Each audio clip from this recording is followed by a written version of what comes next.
Big boss season 8 మరో weekend రాగానే వచ్చేసింది. ఇంక వీకెండ్ కోసం అభిమానులు ఎంతగానో ఎదురు చూస్తారని చెప్పుకోవచ్చు. అయితే స్టార్ మాల ప్రోమో చూసుకున్నట్లయితే బిగ్ బాస్ హౌస్లో 14 వారానికి ఎవరు ఎలిమినేషన్ అవుతారు అన్నది సోషల్ మీడియాలో చాలా ఆసక్తిని రేపుతుంది.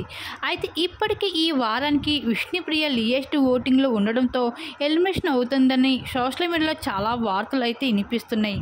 అయితే ఈ వారంలో అవినాష్ తప్పించి మిగతా హౌస్మేట్స్ అందరూ కూడా నామినేషన్లో ఉండడం అయితే జరిగింది. ఆ విషయం మనందరికీ తెలిసిందే.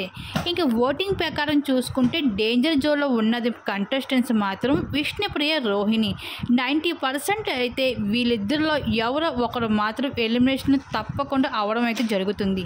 అయితే విష్ణుప్రియ ఎలిమినేట్ అయినట్లు ఇన్ఫర్మేషన్ అయితే వినిపిస్తుంది. అలాగే ఇంకా విష్ణుప్రియ, రోహిణి ఒకరు ఎలిమినేషన్ అవుతారు కనుక బిగ్ బాస్ వీళ్ళిద్దరికీ ఒక బంపర్ ఆఫర్ అయితే ఇచ్చారు.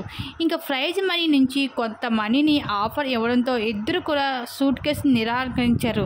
ఇంకా ఫైనల్గా అయితే లియెస్ట్ ఓటింగ్ ప్రకారం చూసుకుంటే ఈ వారం అయితే డేంజర్ జోన్లో ఉన్నది ఎక్కువగా మాత్రం రోహిణి. అయితే రోహిణి ఈ విధంగా అయితే లియెస్ట్ ఓటింగ్ ప్రకారంగా అయితే బిగ్ బాస్ హౌస్ని వదిలి బయటకు వెళ్ళిపోవడం జరిగింది. ఇంకా బిగ్ బాస్ సీజన్ 8లో రోహిణి అయితే హౌస్ నుండి బయటకు వచ్చేయడం జరిగింది. రోహిణి ఎలిమినేషన్పై మీరేమనుకుంటున్నారు? అలాగే బిగ్ బాస్ సీజన్ 8కి ఎవరు విన్నర్ అవుతారని మీకు అనిపిస్తుంది? మీ అభిప్రాయం తప్పకుండా కామెంట్ సెక్షన్ షేర్ చేసుకోండి.